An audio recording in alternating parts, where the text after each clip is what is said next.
My 8-year-old daughter was left in foster care by my parents while they flew to Hawaii with my sister's kids. The note said, "Sorry, sweetie, we just couldn't take care of her." I didn't shout. I just filed a quiet report. The next morning, there was a violent knock on their hotel door. My name is Hannah. I'm 28, pregnant with my second child, and until last month, I thought I came from a normal family. Not picture perfect, not Hallmark, but normal enough. Close enough that we did holidays together, took each other to the airport, texted each other dumb memes about caffeine and adulting. My sister and I weren't best friends, but we traded birthday gifts and family gossip. My parents were grandparents. They loved their grandkids, my sister's 3 especially, but still, they were always around, always showing up. I never thought I had to worry about them not being safe, until the day I needed them to be. It started with a doctor's appointment I almost rescheduled. I was in my 3rd trimester and feeling off. Tightness, dizzy spells, just tired all the time. My OB looked at me, then looked at the monitor, then said, "I don't like this. I want you at the hospital, now." I remember laughing. Not because it was funny, because I was scared, because I had work emails to send, because I had groceries in the car, because my husband was deployed overseas and I didn't have time for a crisis. She didn't laugh. "If we don't keep you monitored, you could go into labor early."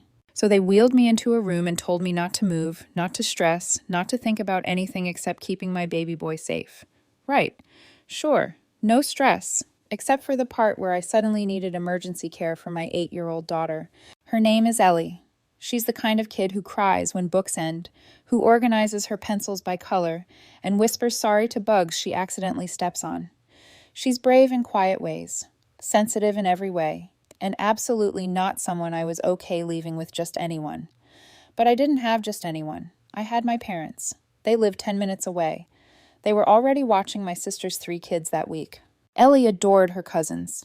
She packed her little overnight bag herself, tucked her favorite stuffed cat inside, and made me a get-well-soon card with a sparkly Band-Aid drawn on the front. I called my mom from the hospital bed. She didn't hesitate. "Of course we'll take her, honey. You just focus on staying healthy." I cried after I hung up, relief mostly, gratitude. I trusted them. Before I was admitted, I swung by their house to drop Ellie off. I handed my mom my credit card. "Use this if she needs anything. Groceries, takeout, whatever." She waved it off. "Don't be silly. She'll be fine." For the first 2 days, I believed her. Ellie called each night, told me about their pancake breakfast and how Grandpa let them watch a movie before bed. She said she missed me, that she gave my card to the baby so he'd feel better too. I promised I'd be home soon. She believed me. Then came day 3. No call, just a text from my mom. "Busy day. She's resting." Day 4. Nothing. Day 5. All good. No news. Rest up. No Ellie. I asked to talk to her. No answer. I sent messages. No reply. By day 6, I'd called every number in that house. My mom, my dad, my sister. Left voicemails. Nothing. I told myself they were just busy, that 4 kids were a lot, that she was tired, that I was overreacting. But I didn't sleep that night. I stared at the ceiling, wondering if my daughter was asleep, if she was scared, if she was wondering why I hadn't called. Then on day 7, the doctor smiled and said the words I'd been waiting for. "You're stable. You can go home." I didn't go home. I drove straight to my parents' house. The driveway was empty, no minivan, no bikes on the lawn. The porch light was off, the windows dark. I knocked, waited, knocked again. Nothing. That's when I saw it. A piece of paper taped to the front door, slightly crumpled, slanted, ink faded at the edges like it had been there a while. It said, "Sorry, sweetie, things got too hectic. We made other arrangements. She's fine." No signature, no phone number, no explanation.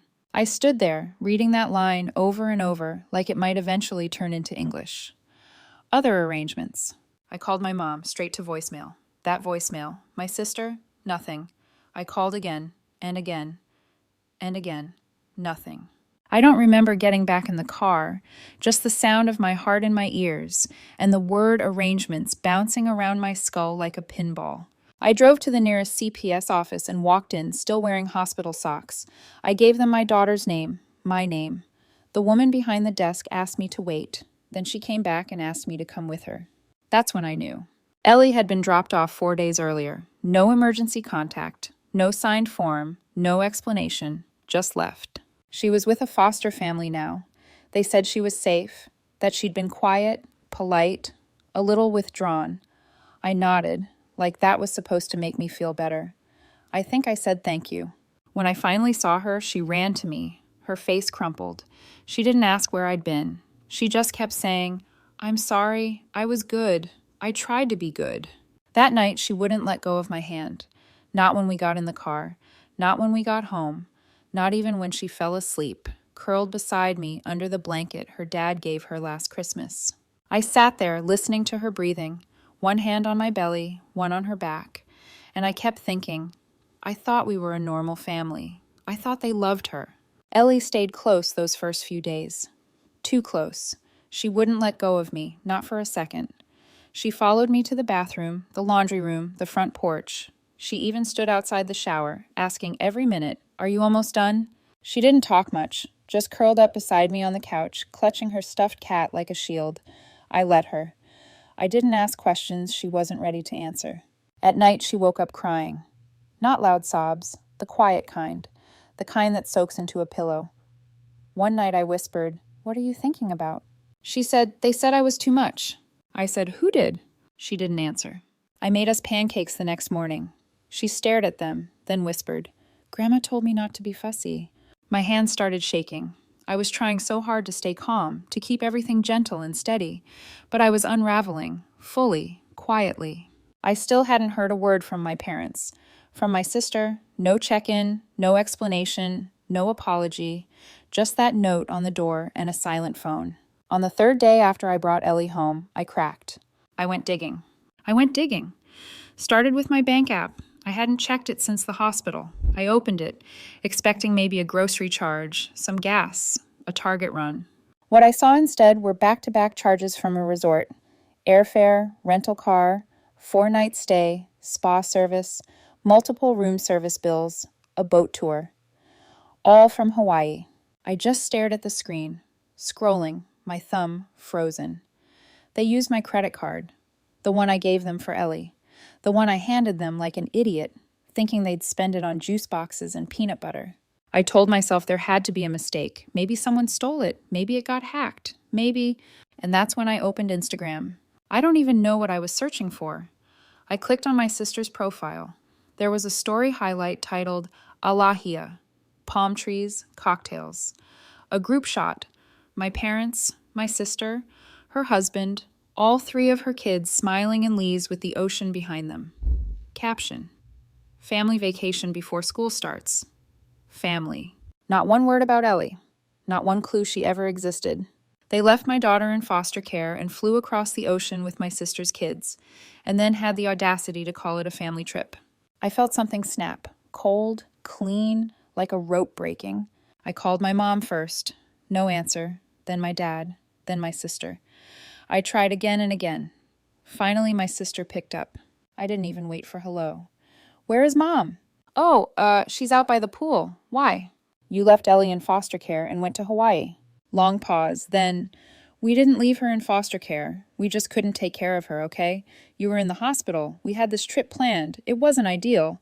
I couldn't breathe. "You abandoned her." "She's fine," she snapped. "You're blowing this out of proportion." "Where is my daughter? In your photos? In your family vacation post? Where's Ellie?" "She's not my kid, Hannah." I went silent. That hurt more than I expected. She kept going. "You're being dramatic. Mom was overwhelmed. The kids were already packed. What were we supposed to do? Cancel the whole thing?" "Yes," I said. "Yes, that's exactly what you were supposed to do. She's not a baby. She's 8. I hung up. My phone rang less than a minute later. My mom. I picked up. Her voice was chipper. "Honey, I was going to call you." "When?" My voice shook. "When exactly were you planning to tell me that you left my child in the care of strangers and flew to a luxury resort using my money?" She went quiet then. "We didn't know what else to do. We were overwhelmed. Ellie is not easy." "Not easy?" My voice cracked. "She made you cards. She packed her own bag. She did everything right. She cried all the time. She didn't want to eat. She asked for you nonstop. I couldn't handle it. She's a child, and I was in the hospital." My mom's voice turned cold. "Well, maybe don't get pregnant again if you can't handle it." I laughed. Actually laughed. that bitter, breathless kind that comes out when nothing else will. "I'm done," I said. "Don't be dramatic. Save it. You already made your choice, Hannah." I hung up. Ellie was on the stairs. I hadn't realized she was listening. She looked at me and said, "Grandma's mad." I walked to her and knelt down. "No, Grandma's not mad. But I am, and that's okay." She looked at me for a long time. Then she asked, "Are we going to Hawaii too?" I felt my throat tighten. "No," I said. "We're doing something better." The night I filed the police report, I didn't tell anyone, not even my husband. It wasn't revenge. It was reflex. They used my credit card to fly to Hawaii while my daughter was in foster care. I didn't scream. I didn't threaten. I just opened my laptop and wrote everything down. Dates, screenshots, charges, the note on the door. I submitted it online and went to bed, with my daughter's hand curled around mine. The next day, things exploded. It started with a voicemail from my sister. No greeting, just, "Are you out of your mind? You called the cops on Mom and Dad while they were on vacation? What the hell is wrong with you? Do you have any idea what you've done? They're humiliated." Then came the text from my mom. The police came to our hotel room. Our room, Hannah. We had to explain ourselves like criminals. "I hope you're satisfied." I stared at the screen. I imagined the knock on the door, the surprise, the panic, the way they probably looked at each other, still wearing leis, holding cocktails, pretending nothing was wrong. And for once, I didn't feel guilty, not even a little. That night, I opened Instagram and checked my sister's profile. She had deleted the Hawaii highlights, but in their place, she posted a long, blurry paragraph over a black background. Sometimes people will ruin your peace just to punish you for telling them a no. Sometimes they'll call the police and weaponize your pain, but the truth always comes out. 38 likes, 2 comments. I took a screenshot and filed it in the folder I was quietly building. They came to my door the next morning. I saw them through the window, my mom, my dad, and my sister, all standing on the porch like some warped family portrait. My mom held a reusable grocery bag. My sister was already fuming. I didn't invite them in. I stepped outside and shut the door behind me. "Hannah," my mom said, "we need to talk." "You had your chance. You humiliated us." I folded my arms. "You left Ellie." My sister cut in. "We didn't abandon her. We made a decision. It wasn't easy." "You went to a beachfront resort," I said flatly, "on my dime. You handed my daughter to strangers and then ordered room service." Dad's voice was tight. "We thought she'd be fine." "She wasn't. She thought she did something wrong. She cried every night, and none of you cared." My mom stepped forward. "We care. Of course we care. She's not easy, Hannah. You know that." I froze. "What did you say?" "She's difficult. She gets overwhelmed. She cries over everything. She wasn't adjusting. We thought it would be better for everyone." I laughed. "You thought foster care was better?" "She needed structure," my mom snapped. I took a step closer. "She needed love, not a punishment." The door behind me opened. Ellie stood there, hugging her stuffed cat, looking straight at them. My sister smiled like she was on a stage. "Hey, sweetheart." Ellie didn't move, didn't speak. My mom softened her voice. "We brought your things. Your book, your brush." Ellie said, "Why didn't you come back?" The silence that followed felt like gravity. My mom blinked. "We thought it was best." Ellie looked at me. "Can they go?" I turned to them. "You heard her." "You're seriously doing this?" my sister said. "You're cutting off your entire family?" "I'm protecting my daughter." "From what? Love?" she snapped. "From people who've always been there?" I stared at her. "You weren't there." I opened the door and stepped back inside. Then I shut it. That afternoon, they went nuclear. A check for $1,000 showed up in my mailbox. No note, just the check.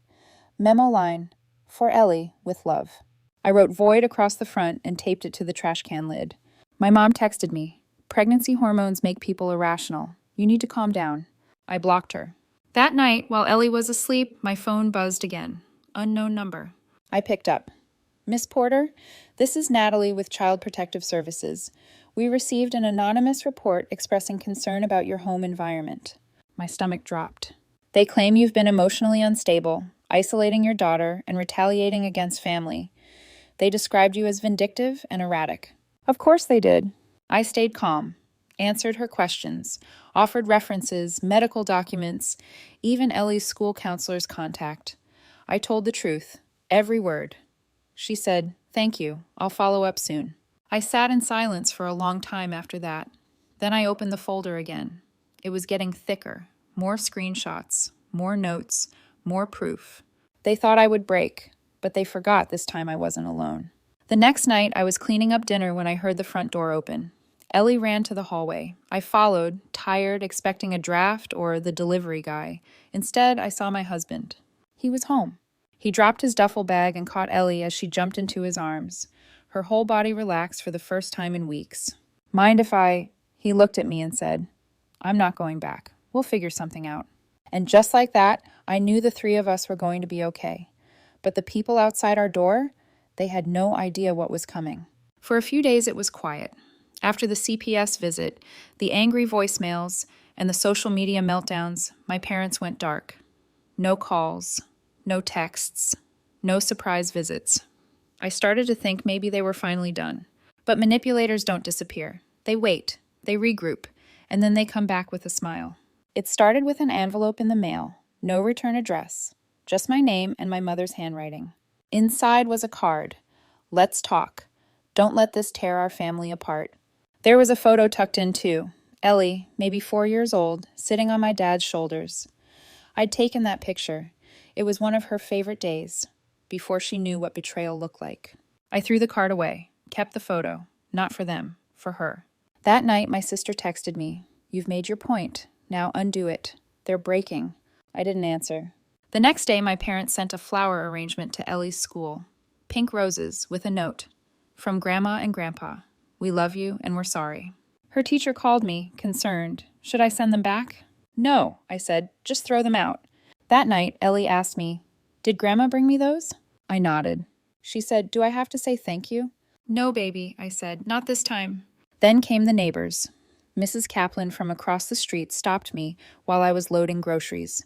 She gave me a tight smile and said, You know, sometimes it's good to forgive. I blinked at her.